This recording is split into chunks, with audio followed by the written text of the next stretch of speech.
Welcome, everyone. Welcome to a conversation from Austria's Kamptal region with Fred Loimer. This is really a pleasure. Really, we're so fortunate to have a bit of your time, Fred, especially given that right now you're getting ready for harvest. It's I don't know if you've already started to pick anything for the sparkling wines yet, but I know you're getting close, so you're very busy at the winery, and we want to thank you for taking the time.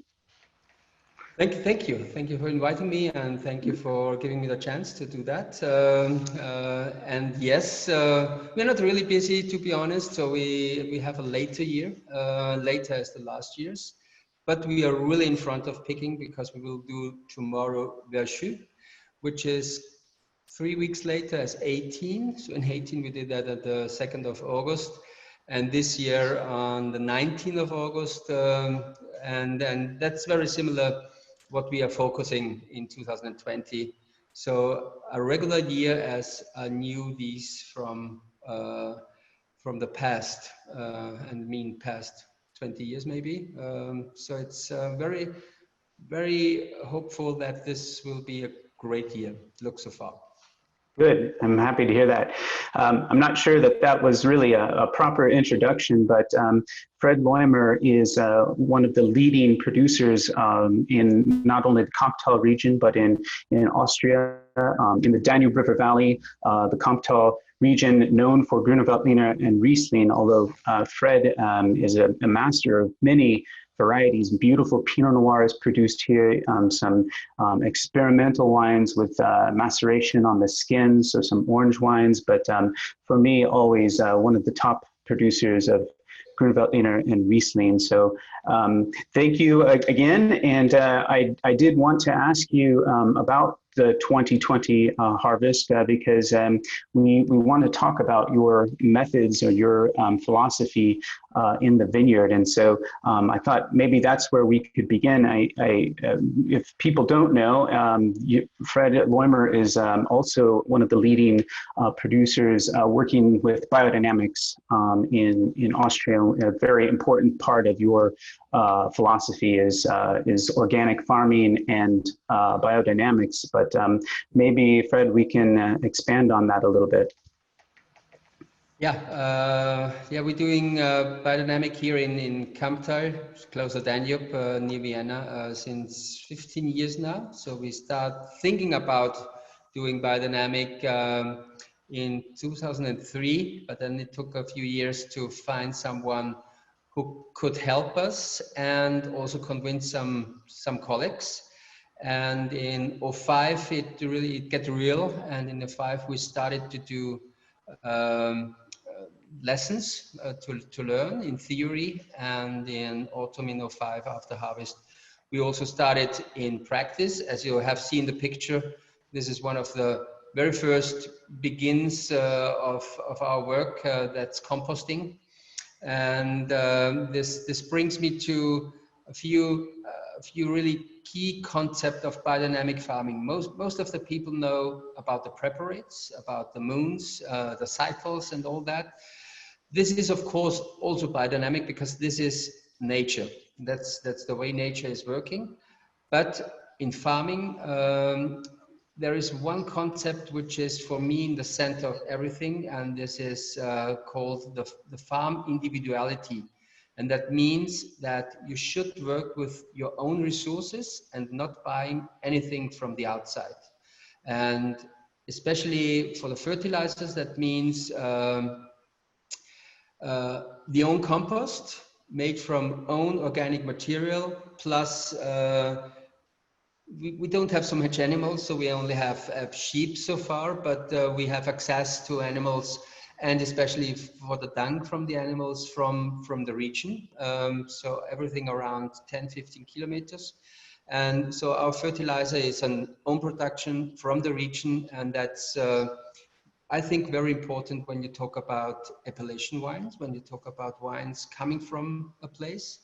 And also in the cellar, it's the same idea, the same concept, farm individuality. So we work with our own yeasts, We don't buy yeasts, so most of the wines are spontaneous fermentations, and also by all fining products and everything, we are not using it. So the only thing what we're using in the cellar is little bentonite and sulfur, and that's why we are very close to that basic idea of the farm individuality, and that's for me the main concept of biodynamic farming. That was very much a part of Steiner's original idea, was that the farm would be this closed system. Yes. And that means that you have the animals that produce the manure that is then turned into the compost, and then you use that to enrich the vineyards or the farm. Which then you could take some of that material and feed the animals, and it's sort of this cycle or closed system. And it's the first time I'm really hearing that idea being applied to terroir, but I think that's a very interesting idea, that you keep everything very, very close. All the materials that you use are from the region, and that it just sort of reinforces the idea of terroir that at your estate. Yeah, that's right, and that brings me to the most important resource we have, not only for farming. I would say mankind has this resource, which is the most important, and that's soil.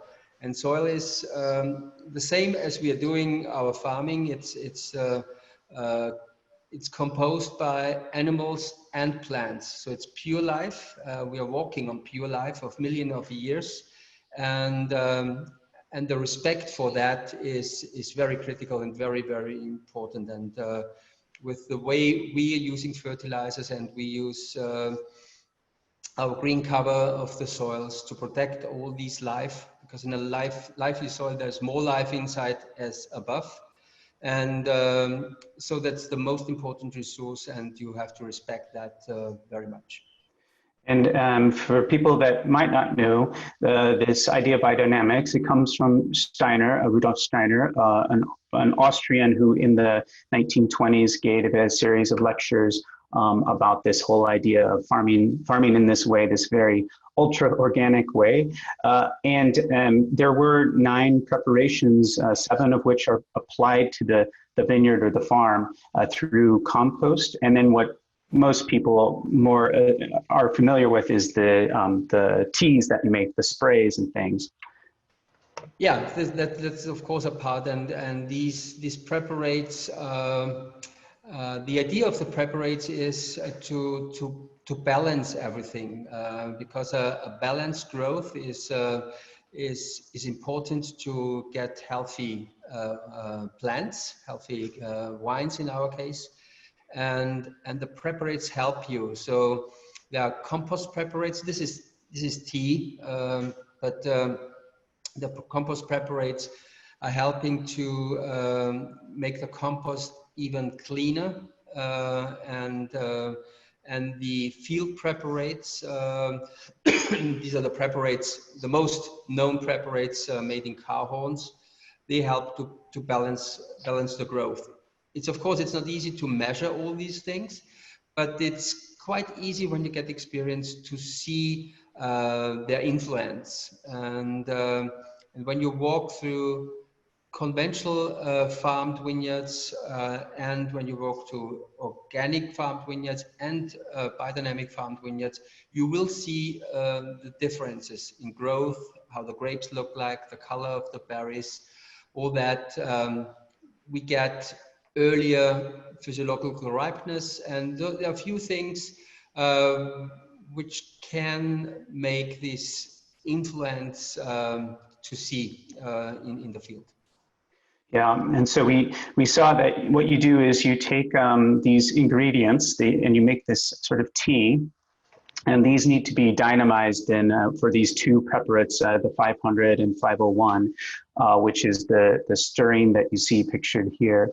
And then Fred, you already mentioned how important animals are to this philosophy. So there's always either the preparates being prepared in the cow horn, like the 500 or 501, or we have a picture here of sheep. What do the sheep do? What purpose are they serving other than to produce manure? What are they doing in the Yeah. vineyard?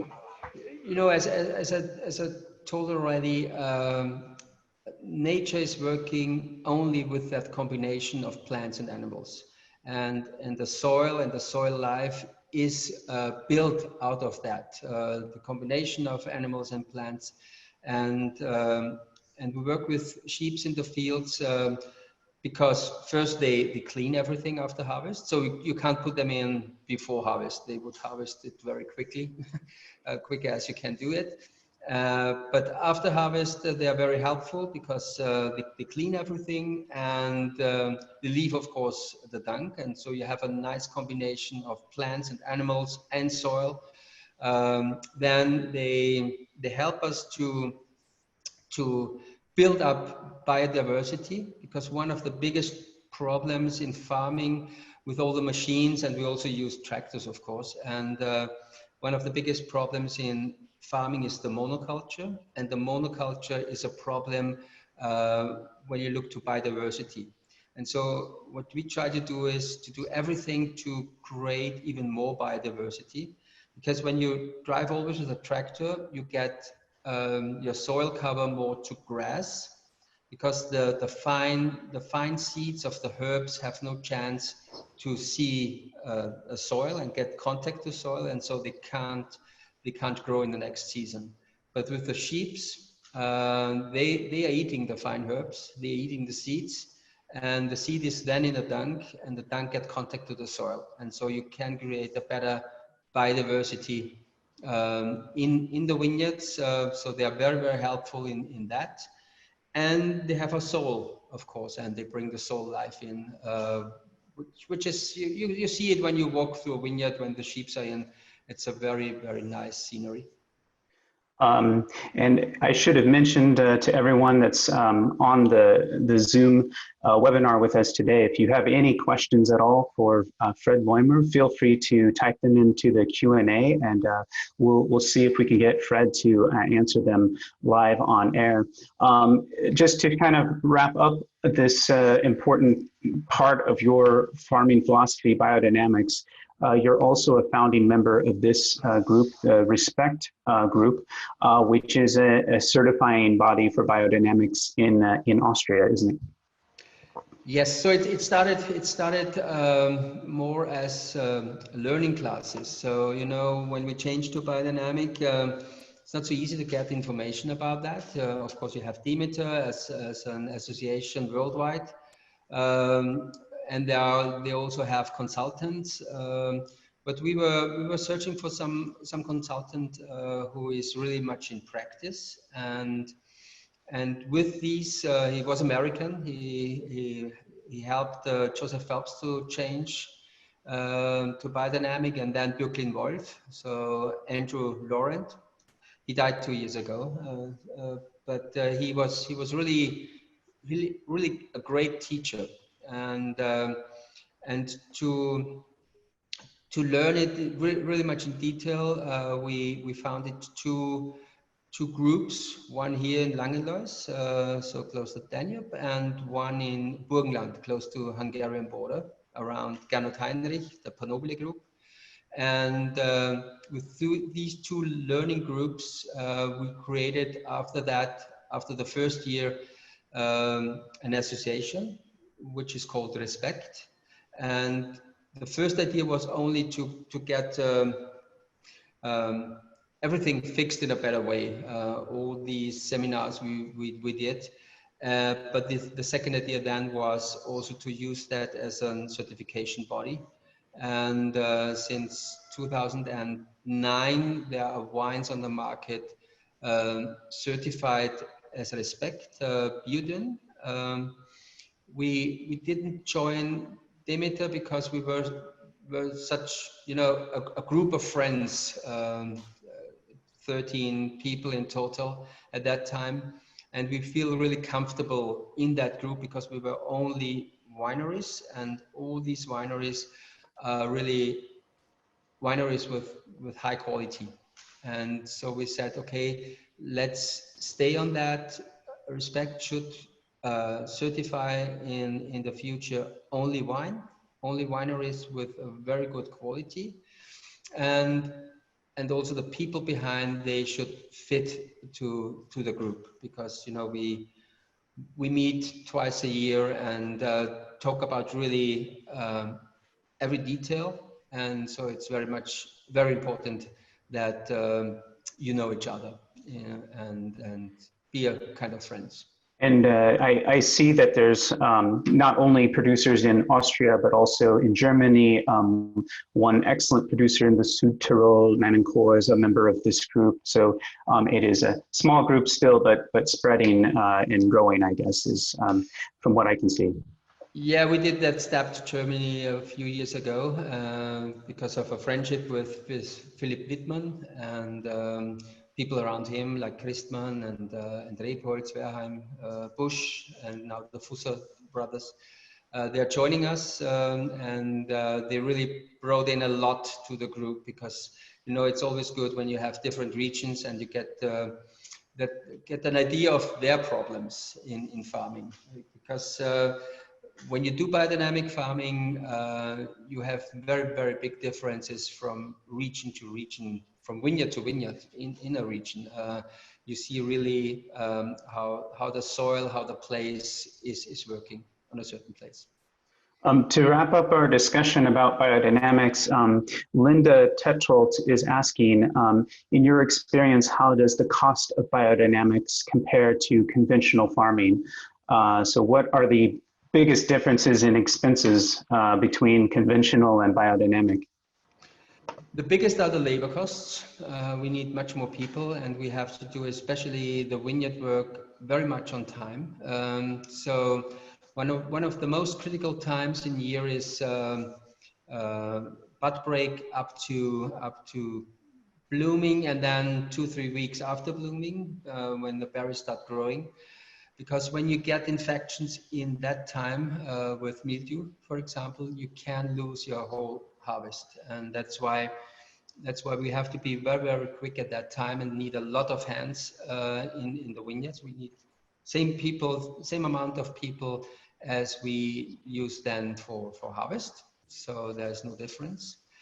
So the labor costs are by far the biggest difference.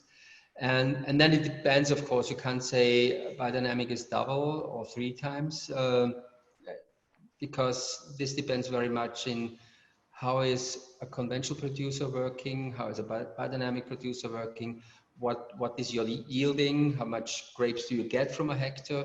So there are a lot of different things which makes differences at the end. But when I look only to my winery, I would say in average, we double the costs. Well, changing the biodynamic, yeah. Thank you for answering that question from Linda. Fred, you're about to start harvest. Do you harvest everything by hand? We harvest everything by hand. We do in the meantime quite a lot of sparkling, and then it's 100% important to do hand harvest. But also I would say for the basic still wines, it's a big difference machine to hand harvest. And we also transport our grapes carefully in small baskets. So the idea of our winemaking is to get the grapes absolutely healthy, selected and undamaged to my cellar, to the press house. And then we choose whatever we want to do. And this is in processing the fruit. And this is very much different from year to year because of the analytics of the grapes, the healthiness of the grapes, the ripeness of the grapes, the temperature of the harvest day. So there are many things which are influencing then our winemaking or processing of the fruit. And then it's better you have undamaged fruit, because when you do a machine harvest, there are not so many possibilities to process the fruit afterwards. But I like to play around a little bit. So from whole cluster, as you see it here, whole bunch pressing, up to skin fermentation, we do almost everything by the whites. I have a picture of Fred's winery from the outside coming up very soon, but I just wanted to point out here that the winery has been designed to do everything by gravity. It's a very sort of gentle process from what goes on in the vineyard to the harvest to actually processing the grapes once they arrive at the winery. Some whole cluster pressing there. And Fred, your cellar is actually built on, your winery is built on top of a very old cellar, but obviously it's been completely modernized, and some of the wines are vinified in stainless steel, but also I think very important for the single vineyards that we'll be tasting today. This is your preferred way of raising the wines in the cellar, is the large wooden cask. Yeah, we're bringing more and more wine back to wooden cask. The idea is not giving any aromatics to the wine. The idea is only oxidation, because that's as we take everything out what you can use in the cellar. You have to bring in two things which are important.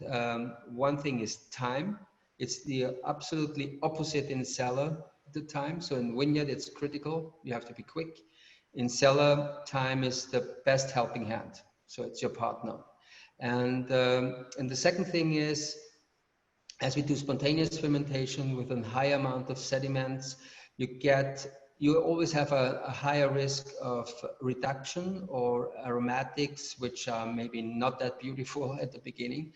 And then you need oxidation. You need yeast contact and you need oxidation. And the best way to get that are the old wooden cask as they used for hundreds of years. These look to me like some Franz Stockinger barrels, but I know that some of your, I don't know if that's acacia or oak, but some of your barrels are acacia.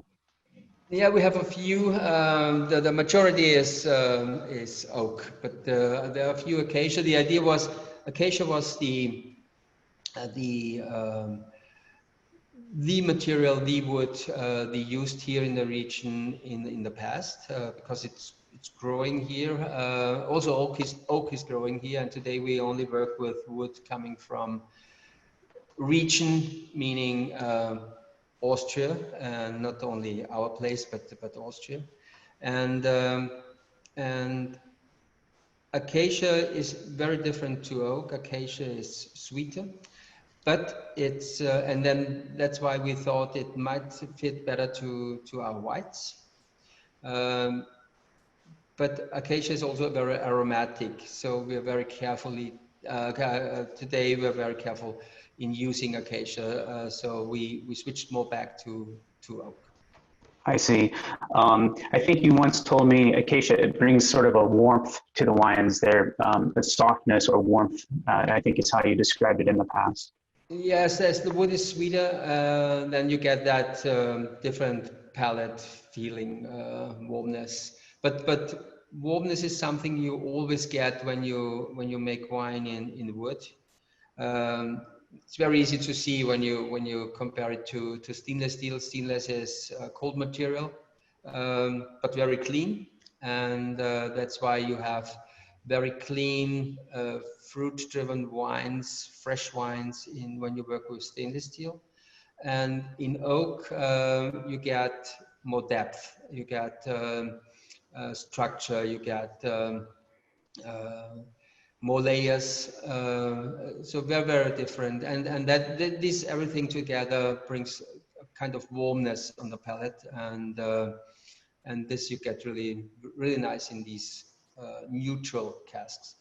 I think it's Peter Moser that writes in his book that your wines have an effortless to them, and in terms of your style, which is a kind of nice thing to think about. There's a lot of effort that goes into the wines and a lot of energy and hard work, but when you taste them, they have just a sort of seamless elegance, or this effortlessness that he wrote about.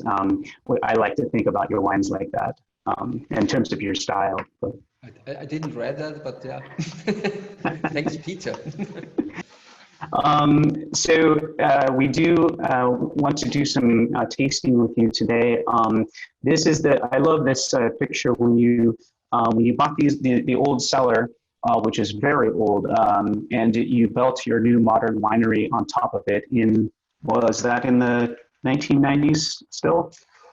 In 2000, but not this what you see. So on the left hand, it's more in the middle. It's hard to see it today because it's also black, and there are plants growing up the wall. But you see it a little bit between this very black thing and the yellow cellar, which is the neighbor. Yeah. There's a little black spot, and that was the very first building we did.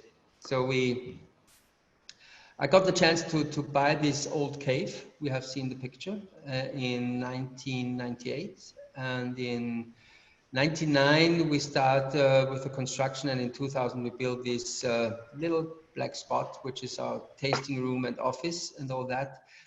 And in 2009 we built the thing on the left hand side, which is the press house and the modern cellar today. What I love about the picture here is that when you're visiting wineries, wine regions in Austria, you'll see these very traditional, they're called Kellergasse, but they're these very traditional winemaking huts or buildings that you see on the right-hand side, kind of rustic, I think, and not very much in use anymore. But Fred, your winery is on the Kellergasse, but obviously making a statement with something much more modern with your winery. Yeah, but you know, wine is like that. You have this culture of wine, which are the roots, which is the soil, the resource we have. But then you have always innovation, and there's always a changing. And when you taste wines today, even from my wines, I think they taste today a little different to 30 years ago. There's something always going on year by year, always little pieces, little steps, which is the innovation, and sometimes it's getting back, as you see it at the moment with all that biodynamic thinking.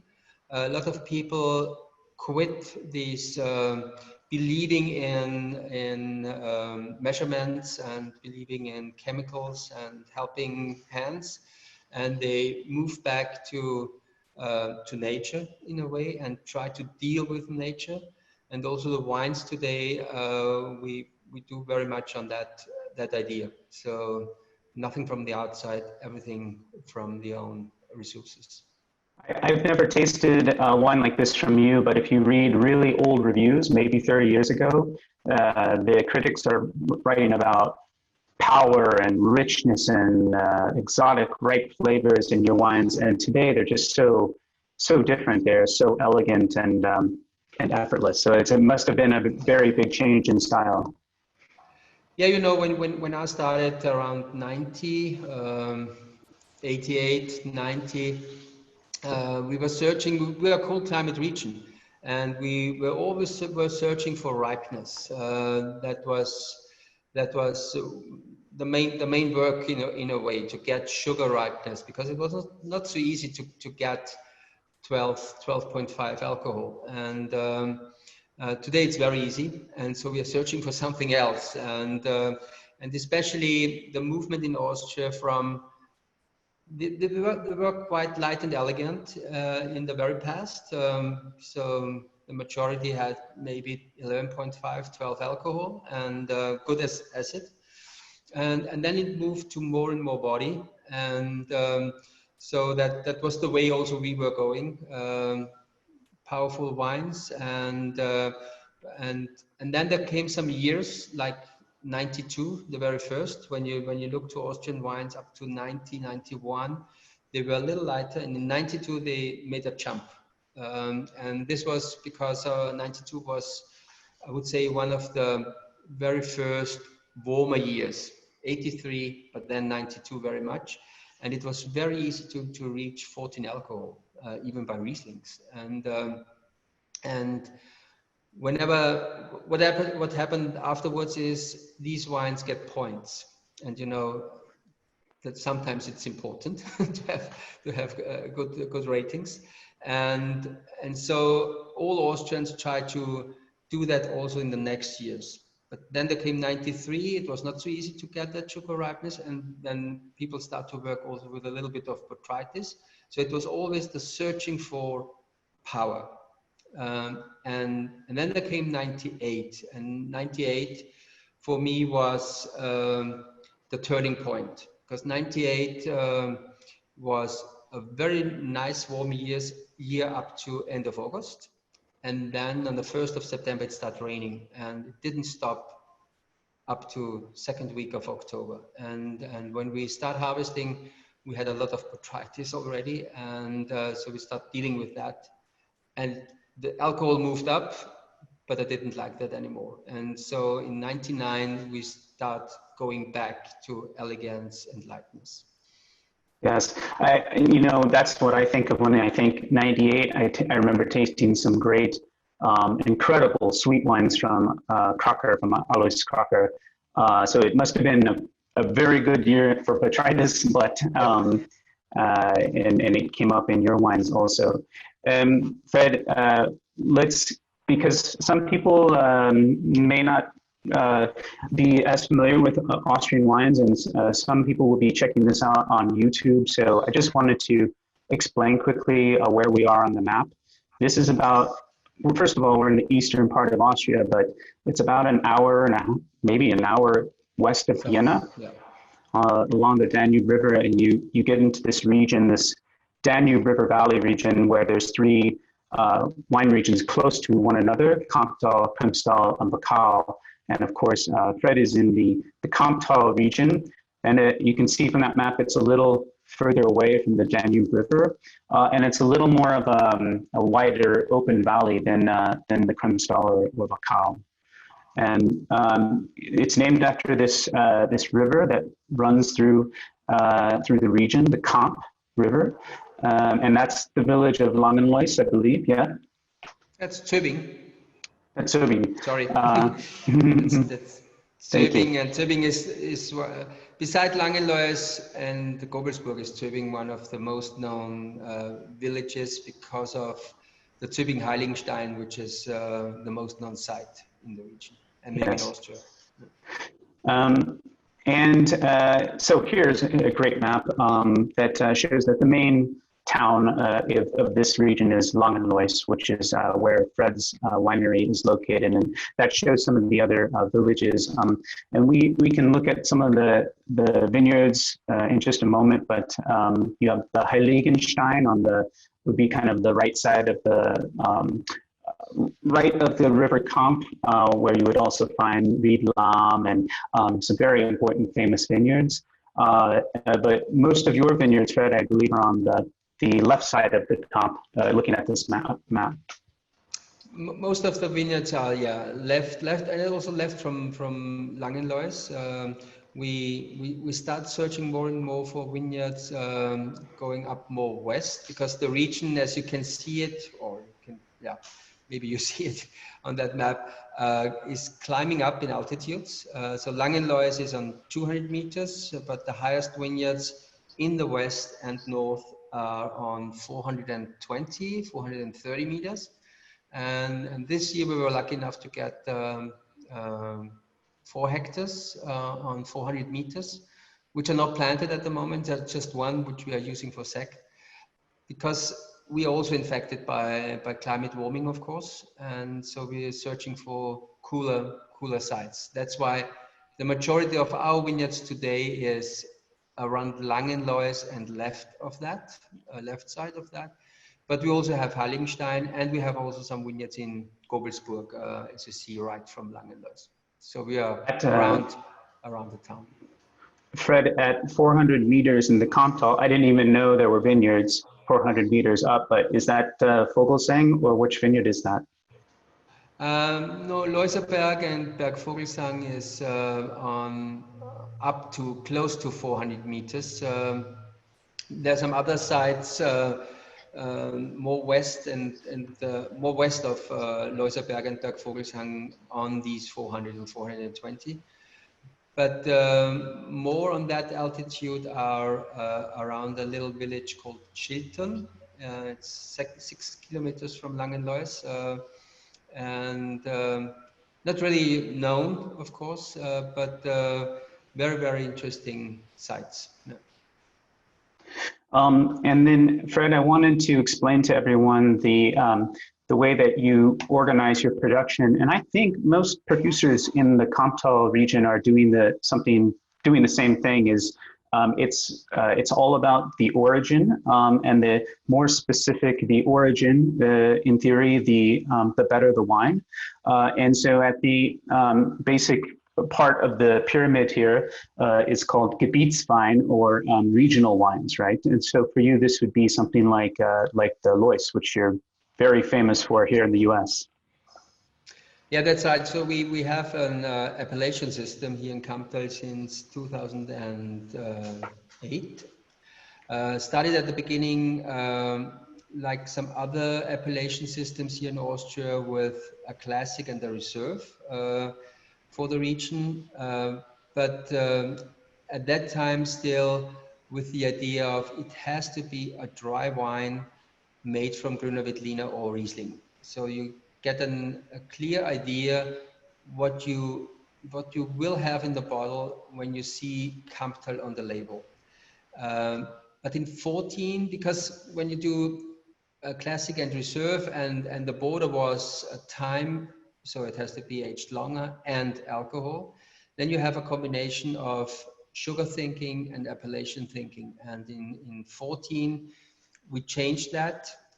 We have to do that step by step because, you know, people here were very used to that sugar system, like the Germans have, Qualitätswein, Kabinett, Spätlese, and all that.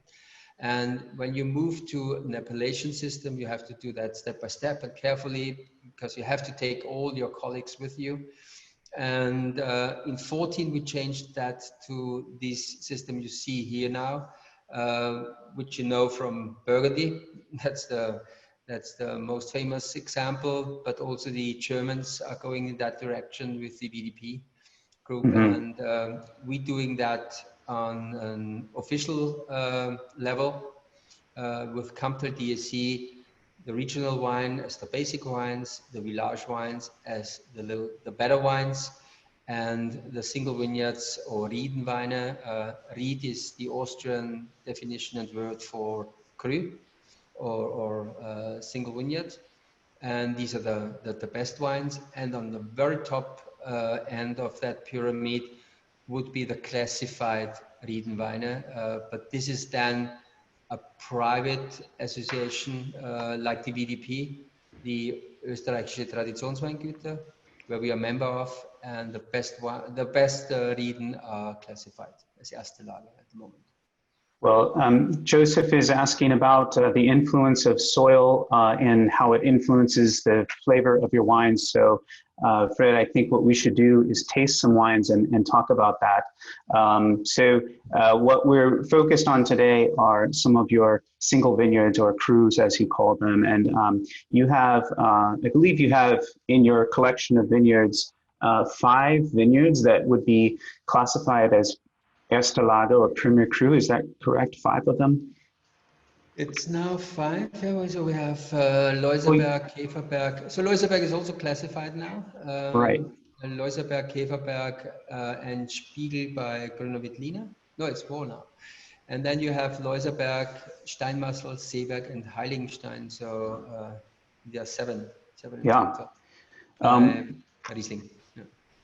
I wanted to highlight a few of these today and taste them with you, starting with Seeberg, which is almost, I think it's mostly a Riesling site. When you see the vineyard on a label, it's usually Riesling. There could be some Grüner Veltliner there.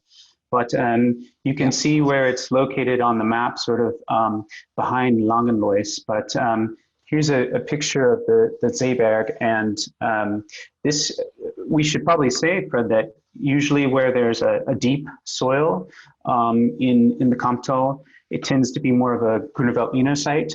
And when there's more of a rocky soil or a less topsoil, you have a Riesling site. So I assume this is a very rocky stony vineyard. You see it back of me that we have two very different soil types, which are the main soils. This one, this one is Seeberg. This is gneiss, primary rock, so it's a glimmer schist of that. Great soil for Riesling, difficult for Grüner Veltliner. And this is Löss soil, which is covering around 40% of the region. It's wind-pressed sand from the Alps blowing to here in the ice ages. And as you see it on the color, it's a very young soil. And that's a great soil for Grüner Veltliner because there's one very, very big difference between some others, between Grüner Veltliner and Riesling. Grüner Veltliner is very sensitive to soil. So it needs a very fertile soil, and it needs a soil where the roots can go deep to find water. And Kamptal is quite a dry region. We only see 400, 450 liters of rain a year. This year is different. We have seen 300 liters from 1st of May up to now. So it's very, very different, which is good.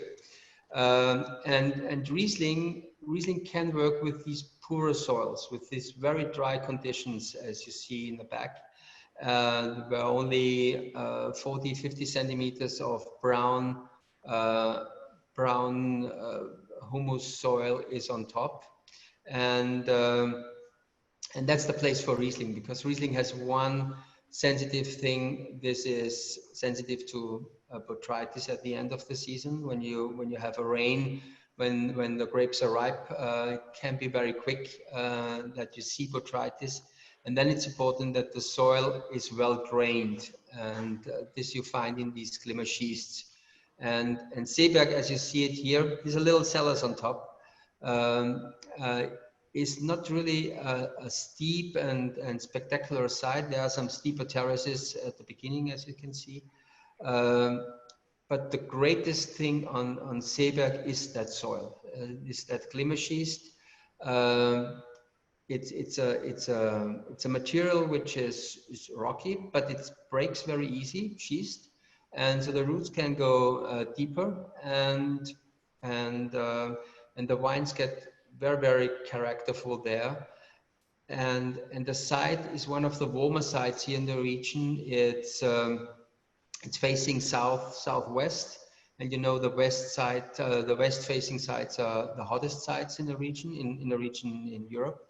And so Seeberg is one of the warmer sites, and Seeberg is our oldest vineyard we have. So these are wines up to 65 years now, and even in complicated years like we have in the glass. So 14 was also a warm year, but you can feel it because it changed the phase in August. It was warm up to mid of August, warm and dry. But then it started raining, and so we had to harvest a little earlier to get relatively clean grapes into the cellar. And so the 14s are a little lighter, have a very, very good acid, and that's why I thought it might be a nice idea to start with, to get a fresh palate at the beginning. Yeah, it's we always think of 14 as a difficult vintage, cool and rainy is how I think of it. But you just said it's actually quite warm. It just at the end there was rain, and I suppose you're saying that the lightness of the wine is because you picked a little earlier. But to me, it has a lot of density. It's quite rich and textural on the palate, and it could be the old vines, but as you also said, Seeberg is a warmer site. So it's a combination of these things, but great balance and tension, as you said. Yeah, you have to see. You can see the acid levels, so you can see the freshness coming from the acid and the low pH. But as we do spontaneous fermentation and we do no sulfuring before fermentation, and also very late after fermentation, also this wine has 100% by BSA, so malolactic fermentation. So normally it would be softer, the acid, but in 14, because of that year, it's still present, which is now, I think, quite nice to drink. Yeah, I love that wine. Fred, my favorite wine of yours, I think, is always the Steinmasslo, which when you look at the soil profile and you look at the vineyard, it almost reminds me in a way of a Wachau vineyard. And I don't know if you like that comparison, but someone did ask, let me bring it up. Nanette was asking how you define the style of wines from Comptal when you compare them to Wachau. I don't know if you like that comparison, but we sometimes think of it. And how would you compare the style? Yeah, so that's quite a difficult question because you know, it depends so much on the wineries itself and the winemakers itself, especially when there are regions so close together as Wachau and Kamptal with Kremstal in between. As we are so close together, you find vineyards which are very similar in Wachau and Kamptal, and you have big differences in the Wachau and in Kamptal. So it really depends where the vineyard is. As I said, 400 meters of altitude, 200 meters facing east or west makes differences, the soils. And so when you look to Wachau, you have Spitz in the west, and especially the Spitzer Graben, Riesling, is quite a cooler place. You find these places very much also in Kamptal. The biggest difference is Kamptal has a bigger diversity, more diversity in soils and microclimates. And the Wachau is in average, I would say, a little warmer because of the Danube. So the Danube is balancing much more, as the Kamp is doing that because of the size. And the Wachau has a little higher amount of these primary rock soils, especially on the terraces, but then a lot of sediment soils because the Danube brought sand to there. I would say the biggest difference is the Kamptal wines showing a little bit more nerves because of the acid and are very clear and clean in the fruit profile. And Wachau is showing sometimes a little bit more body. And especially the wine making in Kamptal, exceptions of course, but in Kamptal, the majority of the winemakers tend to harvest a little earlier to keep a focus on the freshness the region is offering.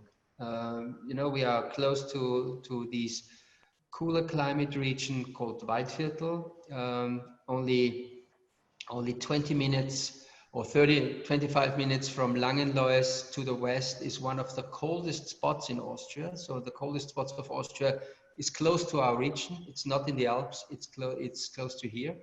And that brings a lot of fresh air, especially at night. And that's why the wines here are showing these nerves, this freshness, this clear fruit, and the Wachau is a little bit warmer. I was just about to say, when I put my nose in the glass of the Steinmasslo 2015 that I just poured for myself, I smiled. The wine has always a very distinctive personality. It only smells like the Steinmasslo. I think it's one of my favorite wines that you produce, and it's for sure, I think, a Riesling site.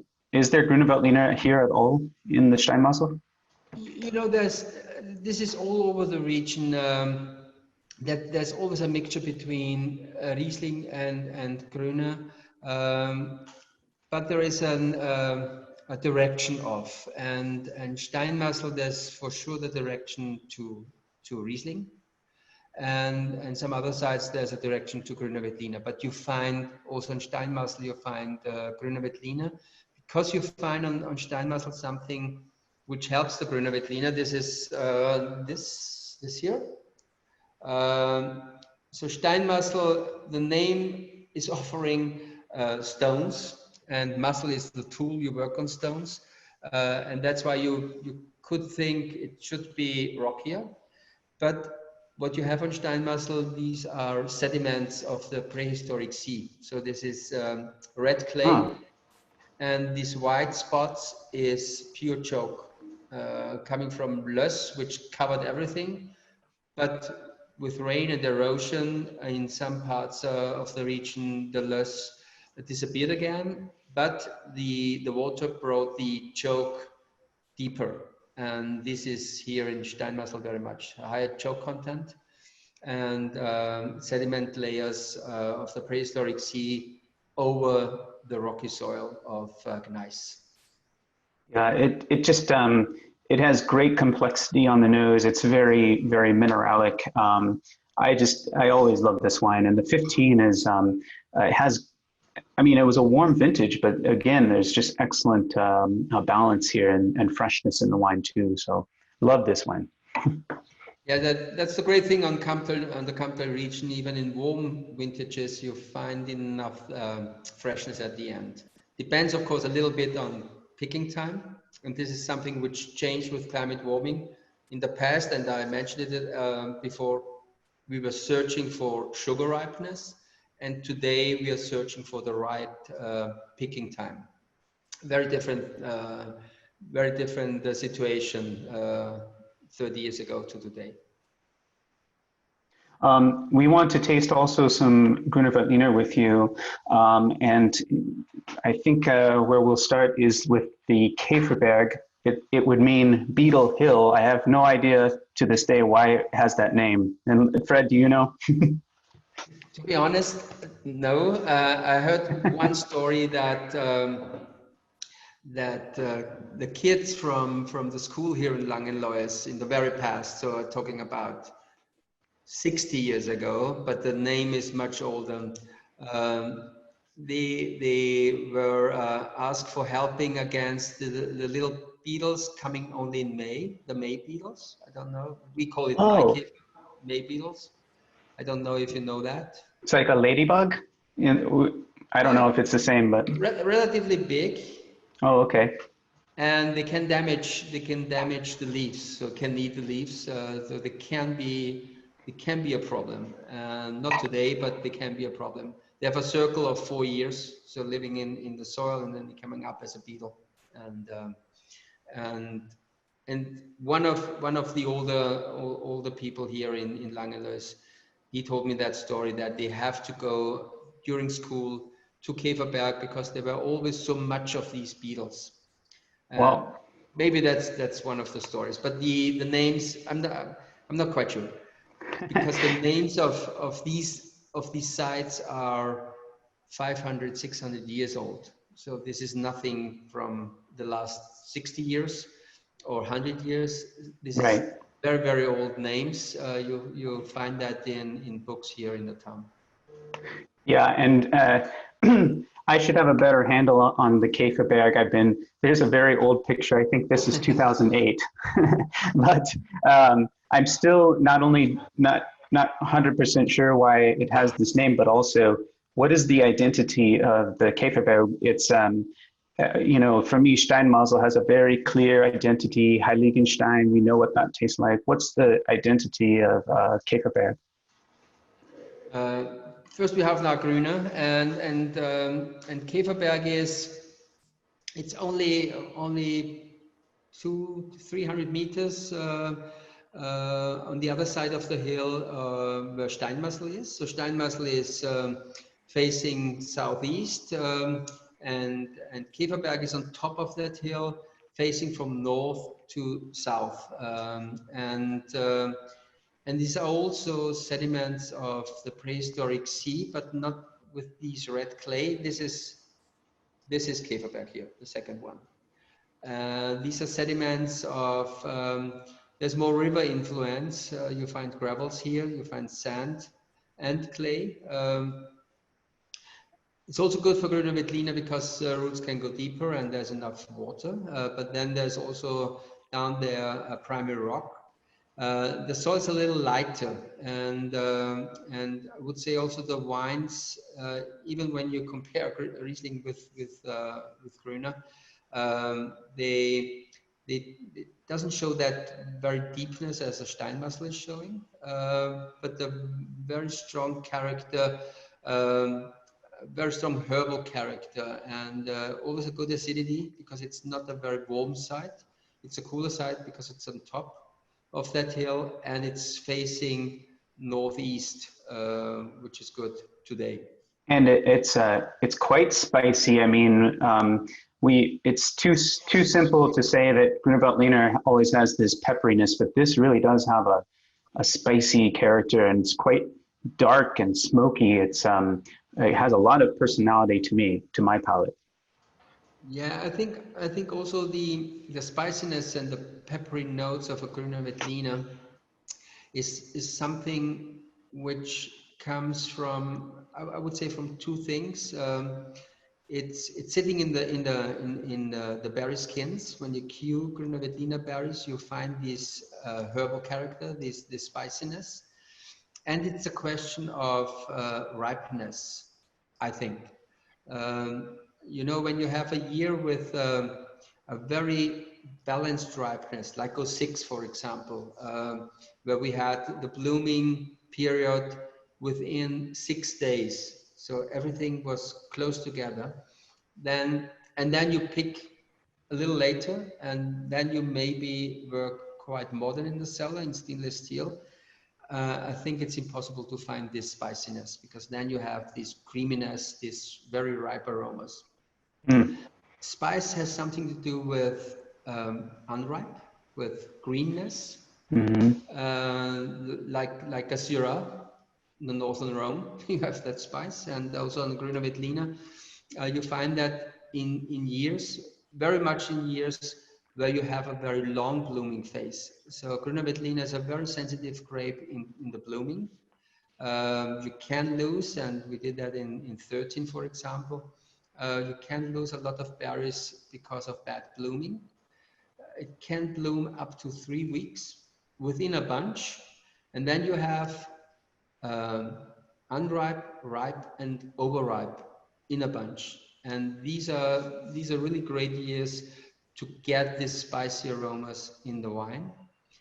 And especially when you do, let's say, an old-fashioned winemaking, spontaneous fermentation, high amount of sediments, higher temperatures, long time on the lees, you get even more of that spice. Modern winemaking is nothing for spiciness. You just mentioned the 13 vintage, great Riesling vintage. Love 13 Riesling in Austria, but I'm starting to fall back in love with the 16s. I've just been tasting them a little more recently, and a great freshness and acidity in the vintage. So we've had so many warm vintages as of late. It's nice to taste this this freshness in these 16s. Yeah, it was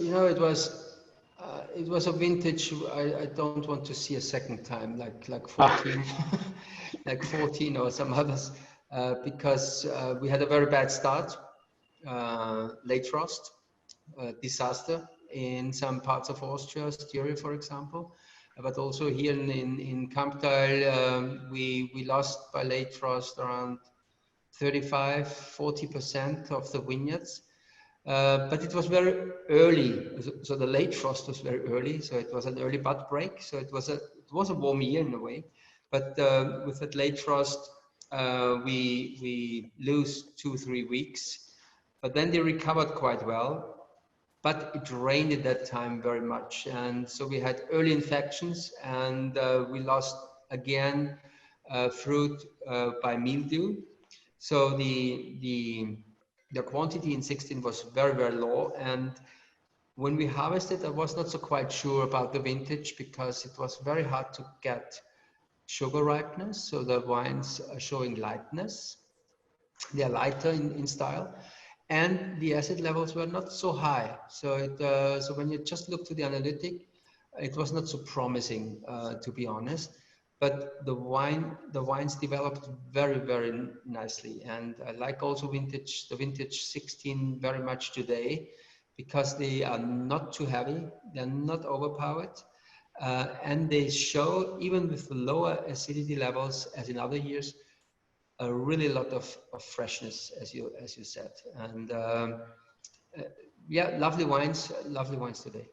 Yeah, maybe I should have just said freshness and left it at that.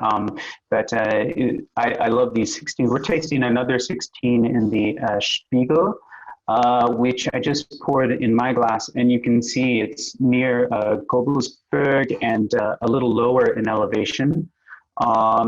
And quite, when we talk about loess soil, here the loess is quite deep. So to answer someone's question from earlier, what is the soil? How does it influence the taste of the wines? I always feel that in this really deep loess soil, you get a broader, richer character. Like it's more like this rather than straight.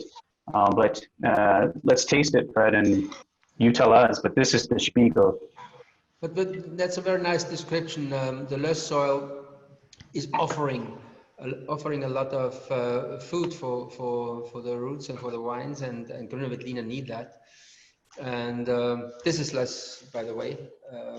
It's a very young material, and you get in the wine. Yeah, that might be a really good description.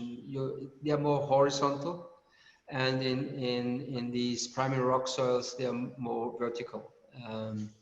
And the thing is, because I personally like more these vertical wines, the thing is to find again the right harvest time, that you don't get too much body, too much creaminess in the wines.